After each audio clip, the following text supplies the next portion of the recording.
Finally, this and every edition of Bang the Book Radio is presented by DSI Sportsbook. If you head on over to DSI, use that promo code BTB and the number 25. You'll get a $25 free bet just for signing up to check things out.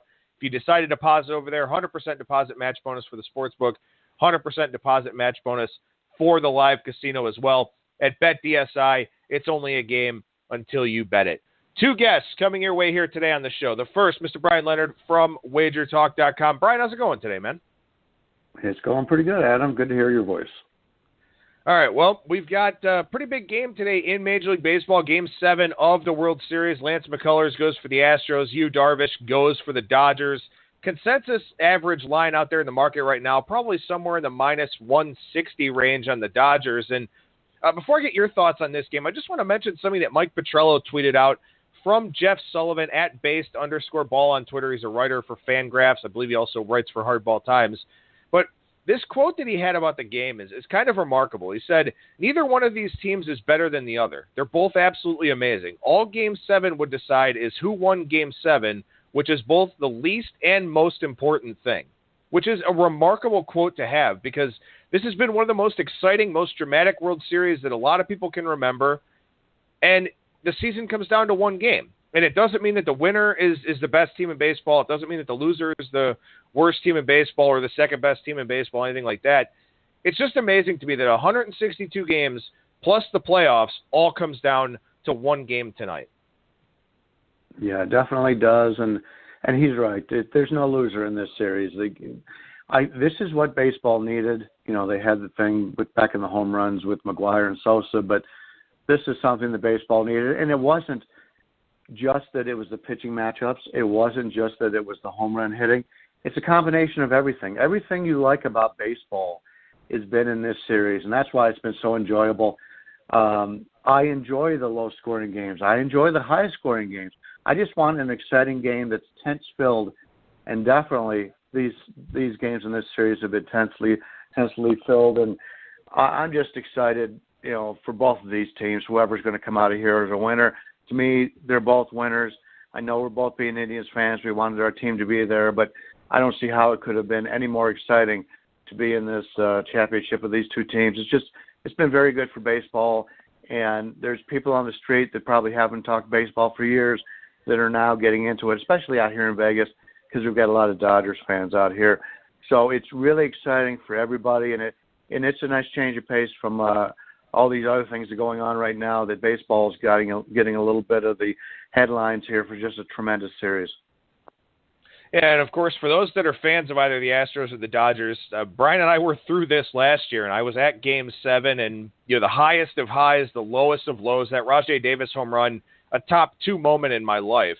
And then, of course, the end of that game, certainly goes in the other direction. So, for those that are fans of both of these teams, I certainly understand what you're going through tonight. Hopefully your team comes out on top. But, Bryan, as far as this game from a betting standpoint goes, we've seen a lot of talk here throughout the series about the baseballs, how slippery they are, no grip on the slider. As I wrote about in my game preview over at BangTheBook.com this morning, that's a really big deal for Yu Darvish, who relies heavily on his slider, easily his best pitch. Does that push you toward the Houston side here? Are you going to have a play on this game at all?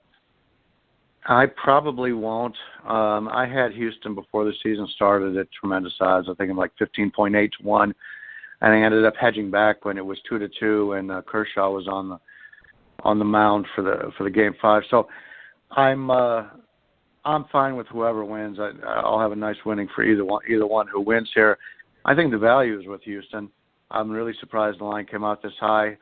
I know when it comes to a Game 7, all hands are on deck, and there's been talk that Kershaw could come in on short rest, but nothing against the best pitcher in baseball, but he has not pitched that well in the playoffs. So just to have him coming in on short rest, I don't know how much that's going to help. I've always hated that part when it comes to the playoffs, when you've got guys that go out there and they want to show their moxie and pitch on short rest, but the numbers show, and you're an analytics guy, the numbers show when you pitch on short rest or sometimes even long rest, takes you out of your normal routine, you don't pitch as well. So I will have to see how this goes. I am interested with the Dodgers seeing McCullers here again, since he's been so reliant on his curveball. Will they be able to lay off the curveball? after they've seen him before. So we'll have to see how that goes. But if I was to play this without anything invested at this point, I have to give Houston a look here. I'm surprised that the line is as high as it is.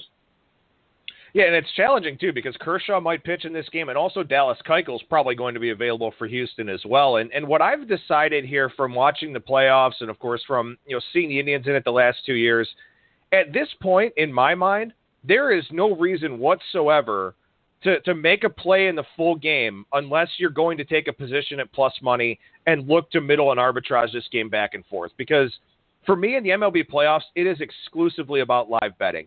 It's exclusively about looking for those opportunities. Brandon Morrow has pitched all 6 games in this series. If Brandon Morrow comes into this game tonight, I'm going to wind up playing Houston live, depending on the situation, obviously. But because you see guys completely overworked here. You see starters going into different roles that they're not accustomed to. I think that the playoffs just present so many more live betting opportunities.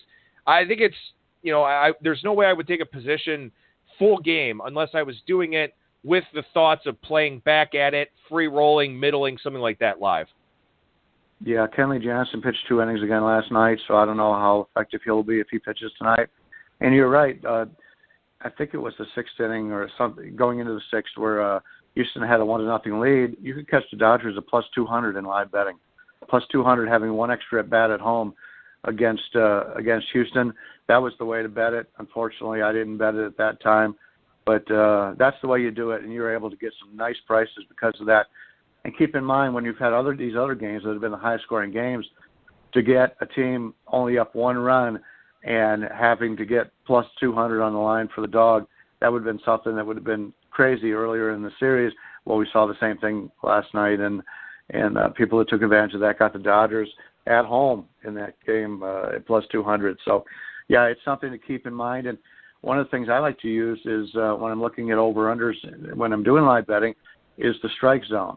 And so, from what I understand, the umpire tonight, he's pretty tight strike zone, so we might see a little bit more of an overplay there. But we'll have to see. But that's one of the things I take a look at early in the game is how the batters are up there and are they complaining about the strike zone. And if they are, then the under is probably something that I'd take a look at. All right, well, let's talk some MACtion here because we've got a Wednesday night game, and obviously it's overshadowed by not just Major League Baseball's Game 7, but also a very big NBA card tonight. Lots of games on that. But you've got Central Michigan taking on Western Michigan here, one of these directional Michigan rivalry games, game 305, 306 on the board. Again, standalone college football game, which means a lot of our listeners are going to have action on it for the hell of it. We've seen a pretty significant line move in this game. Central opened a 7-point dog. A lot of places now showing 3.5 out there in the marketplace. Yeah, the thing with this game was the quarterback for Western Michigan got hurt in that overtime game last week and was out. He's got a broken collarbone. And that's why this money's coming in on Central Michigan here. And, Central Michigan is using the same quarterback, Western's using the same quarterback that was able to get that victory in that overtime game. So he's got a slight little bit of experience here. But, the line has come down here because they think that Western Michigan won't be able to pass as well. Well, Western Michigan is not much of a passing team anyway. I wasn't impressed by the quarterback that they had there. So you're taking away extra points from Western Michigan, a team that can run the football. And that is the way that I would take a look at this. I think, the weather may be a problem coming out later on tonight. I hate to look at an under in a MACtion game because, as we saw last night, even Kent State could put up 16 points or whatever in a game. But this is a situation in this one where I think the value is on Western Michigan now because that line's been going down. I think they're the better team out of Central. Central's got the better quarterback, obviously. But Western's got the better running game, and they are playing at home. So if this gets down to 3, I may take a little bit bite out of Western Michigan. But at this point, I'm probably just going to sit and watch. But, it's telling that in Vegas, all the books in Vegas are at 4, whereas the offshores are looking at 3.5. So I don't know if it'll dip down to 3, but if it does, I think Western's the correct side here. Yeah, I think so at this point. My number on this game was 8.5 with a little bit of an adjustment to Western Michigan's quarterback situation. But I did lean with Central Michigan plus 7 because, I wasn't sure how that quarterback situation was going to play out. And, of course, Central Michigan here, not sure people really realize this, and part of it has to do with the schedule, but Central Michigan's is 42nd in yards per play allowed this year. They held Ohio to just 23 points here, and, of course, we saw Ohio hang another big number last night. They've scored about 41 points per game this year, and Central held them to 23 points. So this is a pretty good Central Michigan defense. So, I think that the track that you're on there as well, looking to the under, both as a weather-related play and then also with the fact that Western's going to run the ball a ton, which means a running clock. They're going to give the quarterback very, very easy throws to make, so maybe some play action, some underneath stuff. We probably see a limited number of possessions here in this game. Maybe that has something to do with the move down on the number as well, because as the total has come down, the spread has gone down also. Total opened 51.5 down to 48.5, 48 at some shops now. But again, it may not be the game with the biggest edges, but because it's a standalone game, I know people are going to play it. So I wanted to make sure that we touched on it here on the show. Yeah, it should be an interesting game, but I think Western should be able to have some success running the football. And when there's weather problems, you don't want a quarterback with very little experience out there tossing the ball around. So that would be the Western Michigan side, is if they were able to dominate on the ground game, they should win. If they can't, then Central will come away with the victory. All right, let's go to Thursday night here. This is kind of the game that started it all when it comes to MACtion. Northern Illinois and Toledo. Toledo still looks relatively similar to the same team that was able to score 60 against Northern Illinois a few years ago.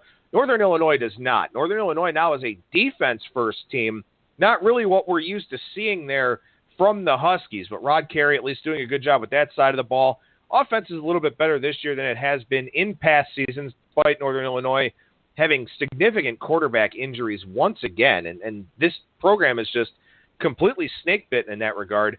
This is a number that opened Toledo -10, pretty much Toledo -8.5 out there in the market right now. The Chris Books, bookmaker and BetChris at 8, DSI also at 8. Brian, do you have a stronger opinion on this game? Slight opinion on Toledo here. I haven't done all my research on this one, but last night we had Bowling Green against Kent, and I couldn't understand why the line was so low with a team in Kent that can't put points on the board. The Bowling Green will put points on the board, and I didn't think Kent could match them. That was one of our easiest wins of the season. This one is very similar in that regard, and obviously the Northern Illinois offense is a lot better than Kent is.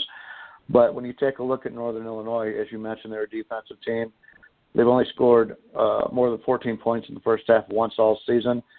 I'm a big believer in explosive plays, and they've only had 21 offensive explosive plays all season. That tells me that if they fall behind, they don't have a way to get it in large chunks. They're going to have to use the running game to beat Toledo here and try to keep Toledo on the sideline. But Toledo's one of those teams that can score in a hurry, and that's not a good situation for Northern Illinois playing on the road here, playing from behind. My number is basically in that same range. I'm looking at roughly 10 here. There's not a big advantage in the number, but I know Toledo's going to put points on the board here. Toledo's been able to put points up on anybody this year, and you take a look at the Northern Illinois teams that they've beaten. A lot of them they had lousy offenses. So when they played Boston College, that was before BC put it all together. Nebraska's had problems offensively all season long. San Diego State has started to fade offensively as the season's gone on. And they played the lower part of the MAC so far. They played Kent State, Buffalo, Bowling Green, and Eastern Michigan. Kent and Bowling Green not very good. Buffalo's been somewhat surprised this year. Eastern Michigan is who we thought they'd be. So they have not played a lot of very good offenses. So the defenses have been good for Northern Illinois. But when you take a look at the teams they played, this would be the most dynamic offense that the Huskies have played all year, and that being Toledo, and Toledo at home. I don't like to go against Toledo in the Glass Bowl. So as long as the line stays below 10, I'll probably end up with something on Toledo. Just haven't decided at this point if it'll be a first half, a full game, or what we're going to do in that yet. Well, and not even just the fact that Toledo is the most dynamic offense, but also the fact that Toledo is about the only passing offense that Northern Illinois has seen that has any level of efficiency to it. I mean, Bowling Green, their pass offense is just very inconsistent. They've had quarterback concerns all season long. Boston College runs the football. Nebraska can't really do too much of anything offensively, but they like to be a run-first team. Same thing with San Diego State. We know San Diego State, in terms of the forward pass, they're not particularly good. So Northern Illinois really hasn't played a passing offense worth anything to this point in the season. They get one here in Toledo, and the question, of course, here is, how prepared are they for it? And given the body of work here so far, I think that question is probably enough to swing the balance to the Toledo side. Yeah, it definitely is. And when you take a look at the Northern Illinois, we talked about them being a defensive team, but the last 3 weeks they've given up 8, 7, and 6 explosive plays, and I include any play of 20 yards or better being an explosive play. So they're starting to thin out as the season's going on. And I mentioned they have 21 explosive plays offensively. Toledo has 41. So they're twice as explosive offensively as Northern Illinois is. And Northern Illinois, the last few games, has gotten beat by the big plays. So it would not surprise me if Toledo wins this game 14 to 17 points. So that's the way I'm leaning now. So I have a little bit more work to do, but it's going to be tough for Northern Illinois to keep up points-wise in this one.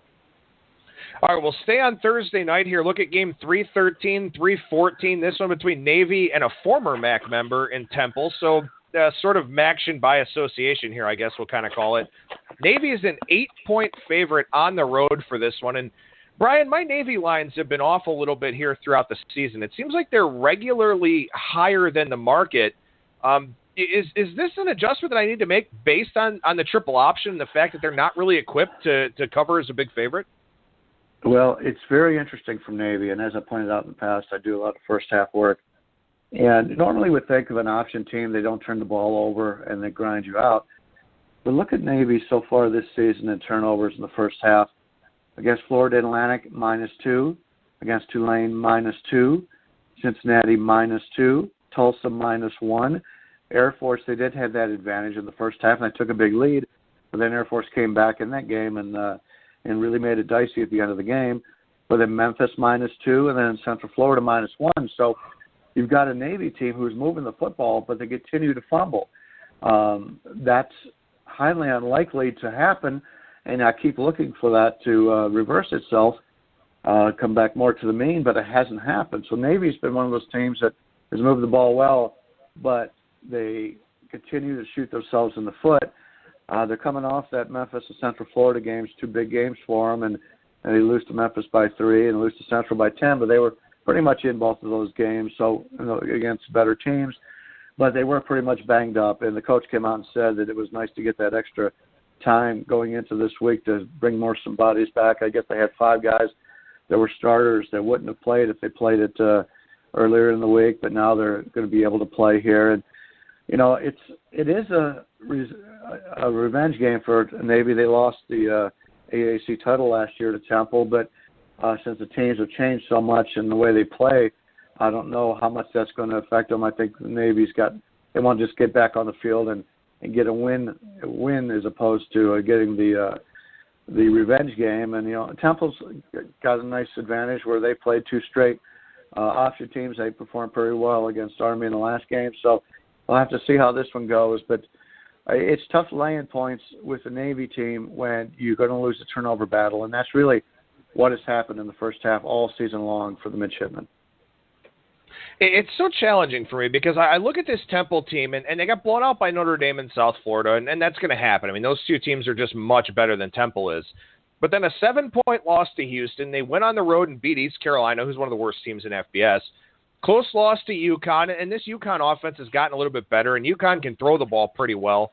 Temple generally defends the run a bit better than the pass. And then last week they lose in close fashion in overtime to the option team.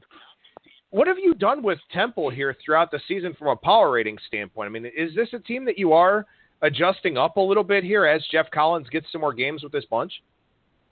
I don't know if I've adjusted it up. I probably came into the season a little bit too high on them. I know they had a lot of people to replace, but I liked the way that they prepared last year, and I thought they would just continue on doing what they had.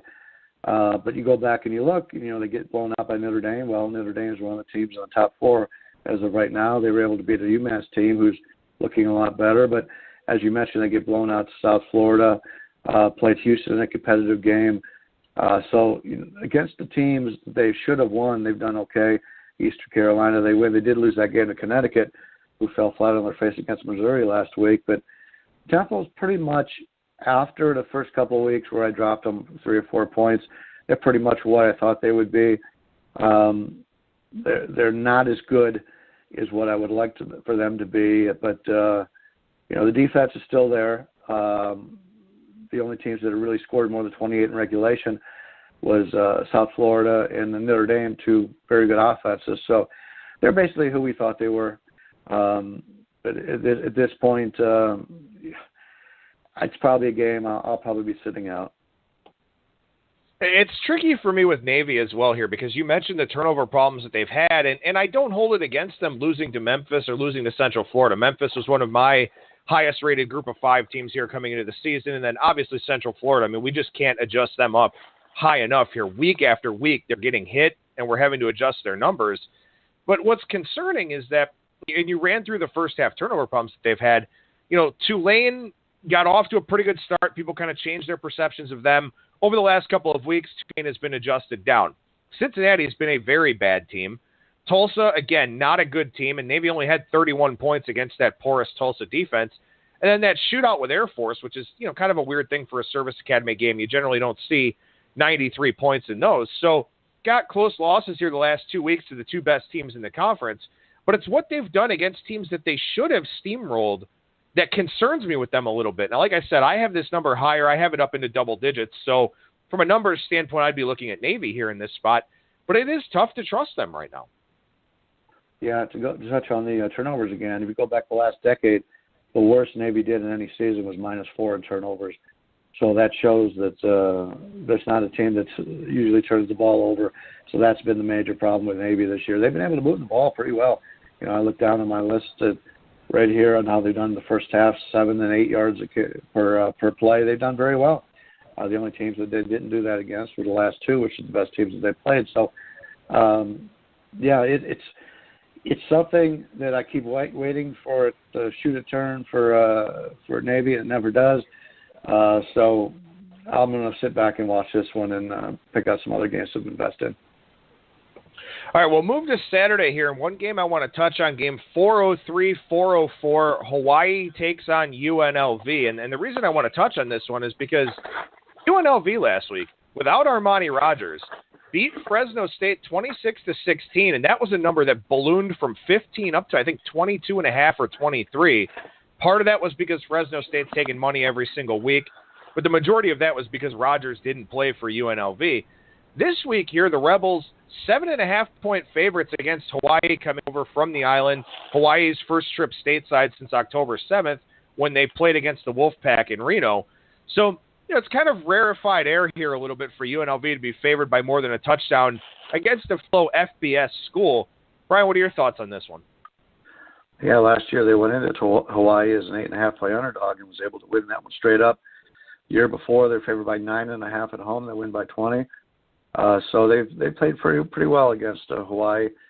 Obviously, Nevada, actually Las Vegas, they call it the Ninth Island. There's so many Hawaii fans that come over for these games.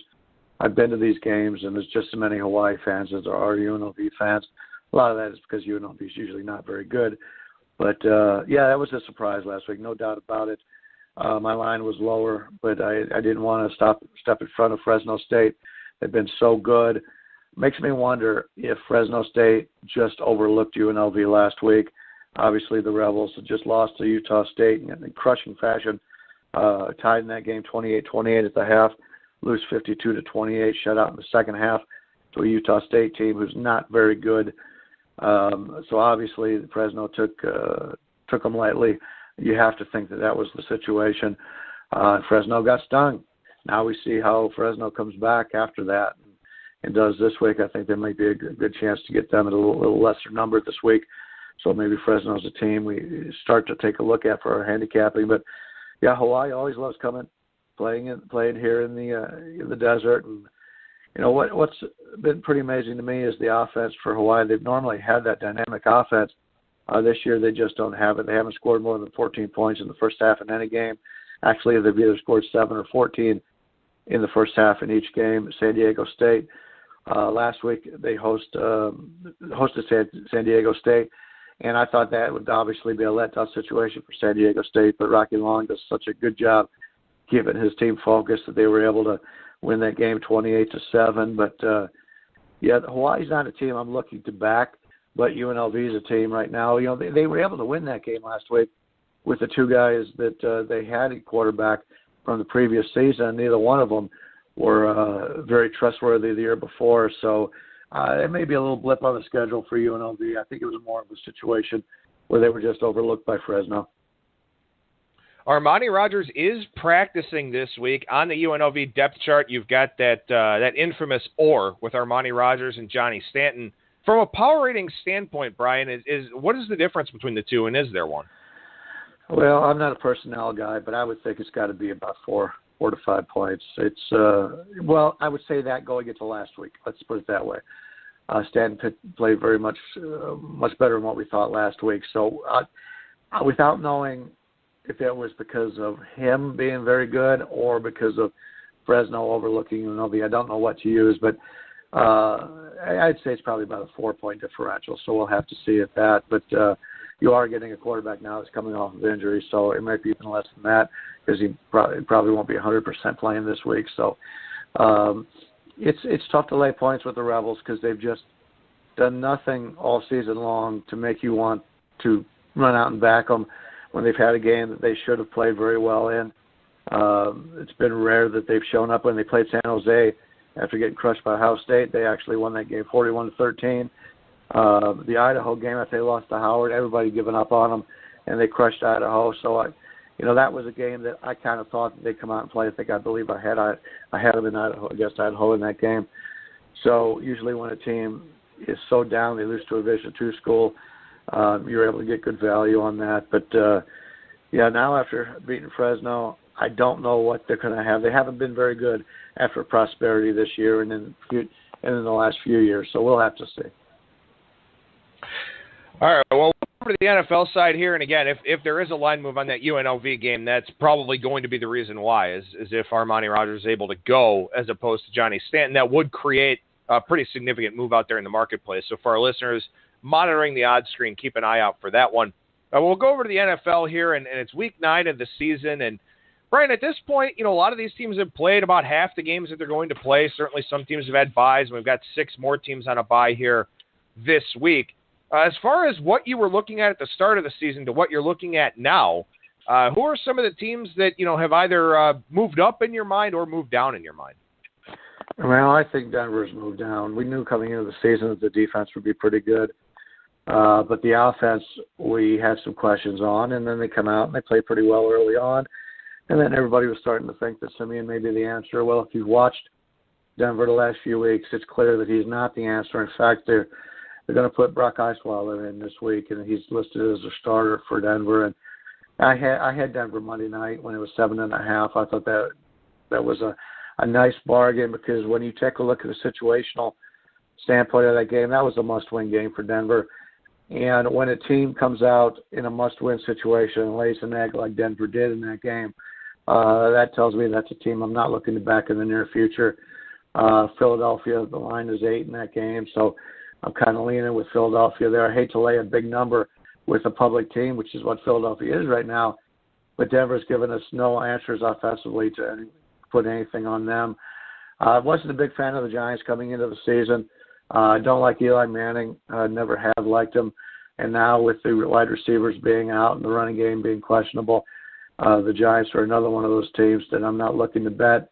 I don't know if I'm willing to lay more than a field goal on the road to the Rams, but it's very similar to 2 of the games we talked about in college football, where can the Giants score with the Rams?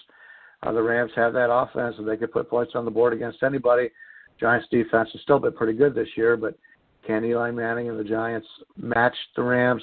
Don't know if they can. Don't know if I'll get there with the Rams because it is over the 3 now. It's at 3.5. If it gets down to 3, I might take a little bit of the Rams. But some of these other teams, Cincinnati have been disappointing. I thought Cincinnati was going to be one of those teams that was going to be able to compete. And last week when they played Pittsburgh, they didn't look good. Then when they play Indy, they made Indy look like a very good team. So Cincinnati obviously has got some problems of their own. And, Atlanta, coming off of the season they had last year offensively, I thought they would just try to repeat that Obviously the coach was gone, the offensive coordinator was gone. They tried to duplicate that as much as possible. Atlanta has not done that. They have not been able to get out in front offensively, and that's really hurt them this year.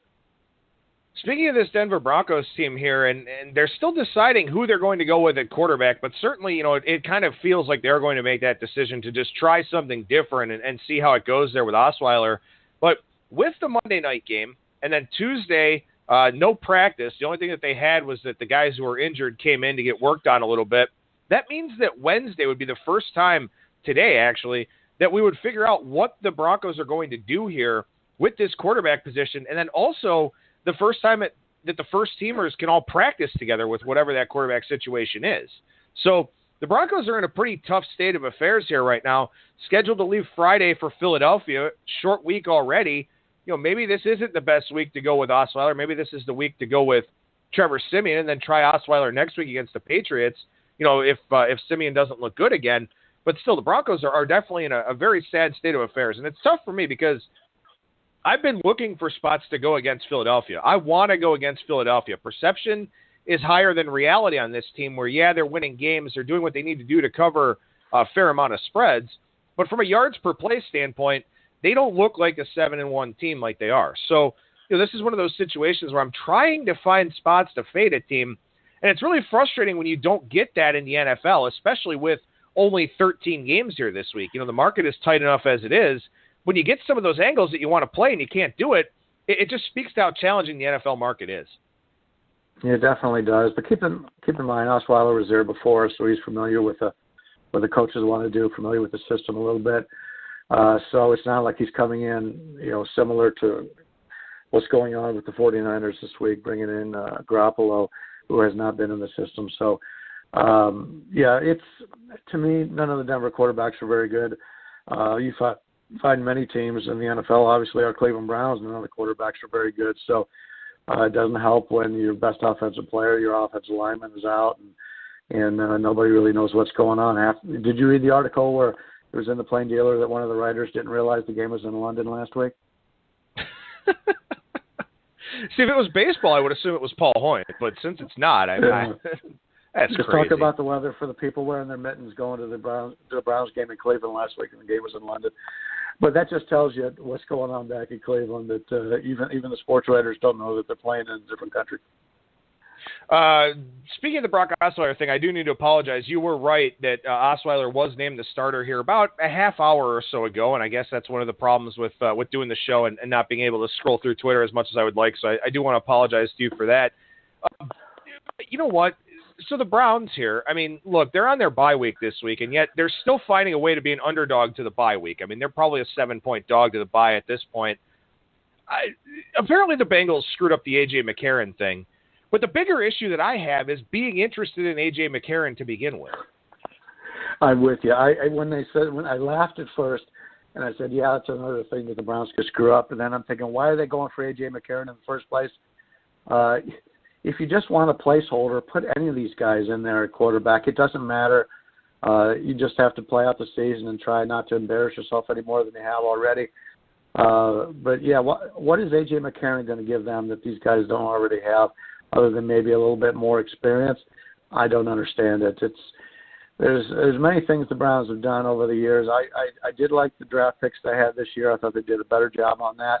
Obviously, it hurts when your number one draft pick has had a concussion and hasn't been able to play because of various injuries. But just let it play out. Nobody's expecting anything out of the Browns this year, probably not next year either. So just get the draft picks and worry about the younger players. What a debacle. Every single year, it is just a disaster. I'm not much of a Browns fan. I may live in Cleveland, but I live and die with the Indians, and I don't pay too much attention to the Browns or the Cavs. I pay attention to the Browns from a betting standpoint, but I know that there are people in this city that feel about the Browns the same way that I do about the Indians, and man, do I just feel awful for them because it's like this it's Groundhog Day every year. It's the same way I was out. I heard Rolf tell you one time I've got that 0-16 jersey that I ordered last year. And the good thing about that is every year the Browns play, it's still live. I can still get my 0-16 jersey out. I was at the grocery store yesterday, and these kids come up, and they're just laughing, taking pictures, putting it up on Twitter. And they go, and you're a Browns fan? I says, yeah, well, what can you do but laugh at this point? It's ridiculous. Bryan Leonard from WagerTalk.com. What do you guys got going on over there right now? I didn't do videos this week. I've been under the weather, but I've got my plays up. Like I said, I had a nice play last night on Bowling Green. If I have anything up in tonight's game, I'll put that up. I don't know if I will. I'll have to check out the weather situation. But if I have anything tomorrow, wink, wink, it'll probably be on Toledo if I do anything. But, yeah, we've got the plays up. Handicapping hockey this year, been very selective. Also a nice 4-on-1 start, but very selective. So it's a learning process for me, but we've been pretty lucky so far. But, yeah, everything's going on right now, baseball, basketball, football. Gotta love it. It's a great time of year. And you can follow Bryan on Twitter at BLeonardSports. Bryan Leonard, WagerTalk.com. Thanks a lot for joining us, bud, and we'll talk to you again next week. Thank you. Best of luck to everyone.